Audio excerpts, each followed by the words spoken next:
Hey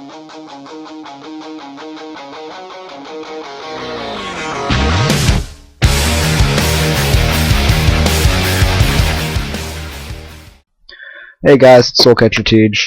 Sorry if I seem a little tired today, because I'm very tired. It's been a strenuous weekend.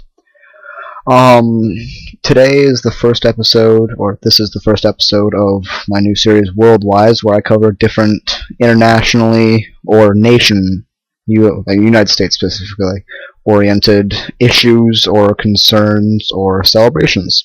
Let's see.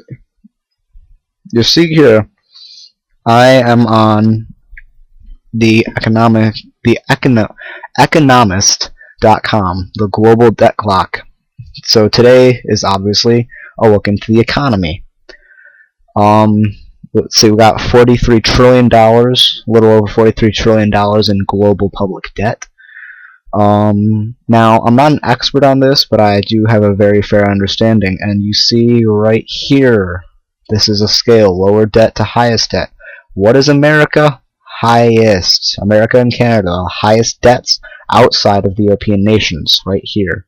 Now we're going to look a little more in depth, and Japan is also in debt, but I'm not even surprised after the earthquake thing. So, get out of there. So here's what we got. We're going to work on a small scale and build up. Back before 1963, I want to say, every US dollar in, we're going to start with America and build up.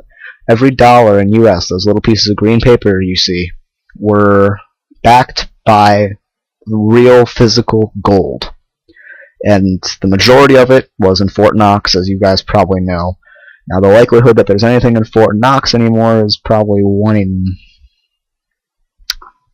14 trillion, I'd say. But we'll get into that a little bit more in a few minutes. So far,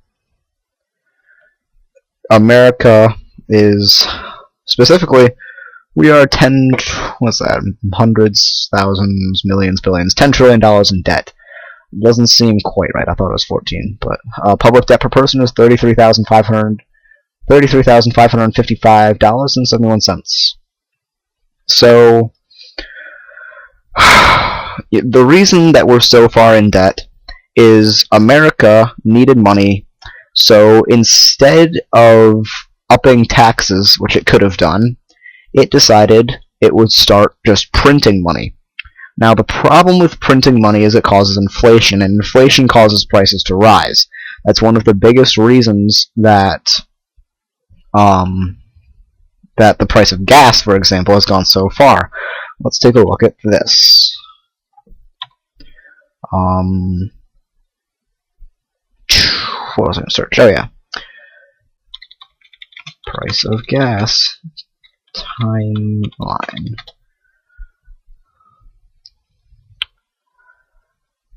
Okay, so this is 2011. I want 6 years. This will be a good example. Okay, regular gas in US dollars in 2006 was $2.36 a gallon. Then it went up in 2008 and dropped a little bit lately in 2007, and saying it's a little over $3.37. So it's actually more than that now. They apparently haven't updated it yet. It kind of proves my point, though. The price has consistently gone up. Now, the US government is actively trying to cover this fact. They are doing this by fighting in Iran. Here's the problem. What is it that Iran has that we want so badly? Oil. Oil is what makes gas. So if we can get all of their massive amounts of oil back to America, they can drop the price of gas, which they probably assume would be some form of a boost to the economy, which it won't really be. Why? Because to get that oil, they need to spend tons of inflated money, which means money they printed without actual backing, they had to spend tons of money without actual backing to fund the army.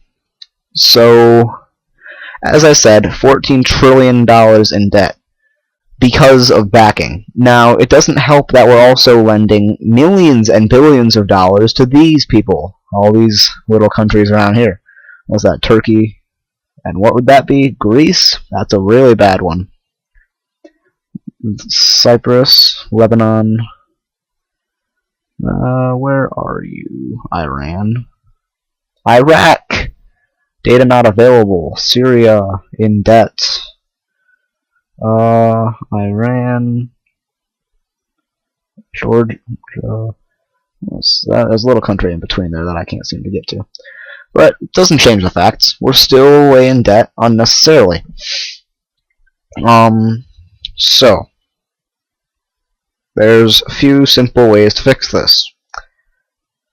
That is to stop spending. Now, how do you stop spending? First of all, you pull your troops out of Iraq and Iran and Egypt and everywhere else that they are.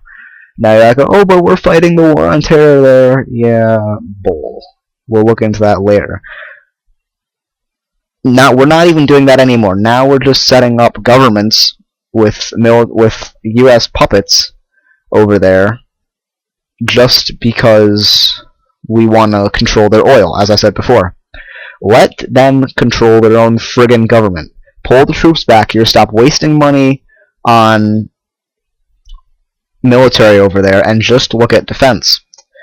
And you don't want to raise taxes to fix the debt problem, because then you're hurting the economy in other ways. What you really need to look into is cutting spending wherever spending can be cut. Ron Paul, for example, is planning on cutting the spending of the CDC, which is the Center for Disease Control, and some other places. He wants to cut their spending by 23%. He can cut $1 trillion off the debt in 1 year with his plan. Imagine how much he can cut when he's got full power and can keep and stays in office for, say, 2 terms, which is the max. We're down by $4 trillion. Now here's the guilty part of it. The current politicians, who obviously could do something about this but choose not to.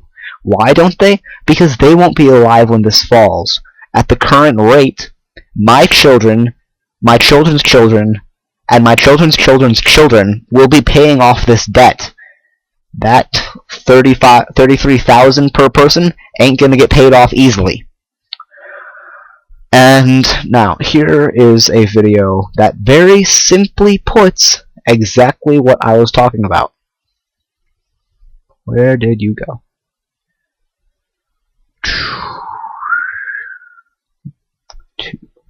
YouTube. World debt in 3 minutes. Watch this. Time now for John Clark and Brian Doyle with a few reflections on Europe's financial woes. Your name is Roger, yes? Roger. Ah, that's your name. Roger. Good. And what do you do, Roger? I'm a financial consultant. Ah, financial consultant, eh? Roger, yeah, yes. Terrific. And, Roger, how's business at the moment? Not bad, thank you. Been a bit quiet lately. How do you mean lately? Since He the war. means the Iraq War, Fair by the enough. way. Okay, Roger. Your special subject tonight is the economies of the European community. Your time starts now. Best of luck. Thank you. How much does Greece owe, Roger? $367 billion.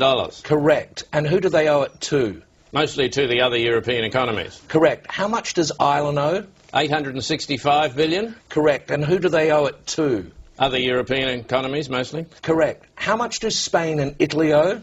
$1 trillion each. Correct. Who to? Mainly France, Britain and Germany. Correct. And how are Germany, France and Britain going, Roger? Well, they're struggling a bit, aren't they? Correct. Why? Because they've lent all these vast amounts of money to other European economies that can't possibly pay them back. Correct. So what are they going to do? They're going to have to bail them out. Correct. Where are they getting the money to do that, Roger? That's a good question. I don't know the answer to that one. How much does Portugal owe? Hang on a minute. What was the answer to that earlier question? Just keep answering the questions, Roger. Where is Portugal going to get the money it owes to You get Germany? this? Where is Portugal going to get the money it owes to Germany if Germany can't get the money back? Get back the money that it lent to Italy. Think about that. get back the money that it lent to Italy. Just a minute. What was the answer to the previous question? The question was, how can broke economies lend money to other broke economies who haven't got any money because they can't pay back the money the broke economy lent to the other broke economy and shouldn't have lent it to them in the first place because the broke economy can't pay it back? You're wasting very valuable time, Roger. How much money does Spain owe to Italy? $41 billion, but where are they going to get it? Correct. What does Italy owe to Spain? $27 billion, but they haven't got it. They're broke. Correct. How can they pay each other if neither of them has any money? They're going to get a bailout, aren't they? Correct. And where's the money coming from for the bailout? That's what I'm asking you. Correct.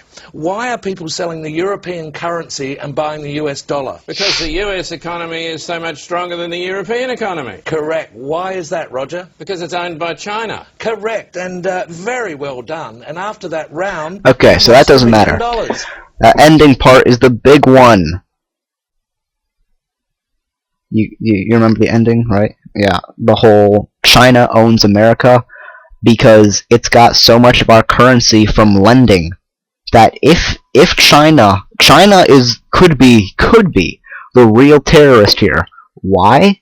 Because if China dumped all the money it has of ours back into our economy, it would tank us instantly.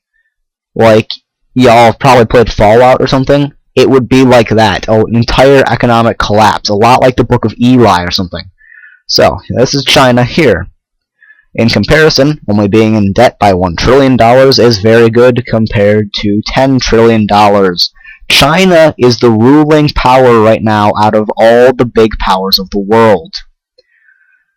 It's in control. It might not know it, probably does, but it might not. And we're very lucky for that, because it can probably tank the world if it wanted to. And as he said in the video, these European countries here, they are all screwed because they all are in debt to each other. They can't pull out of this by themselves. So I hope you guys have enjoyed this little tidbit of economical information. I will delve into coin cutting and other such things in a later commentary. Thanks so much for watching, guys. It's been a pleasure. My name's Soulcatcher Teej. Have a good day.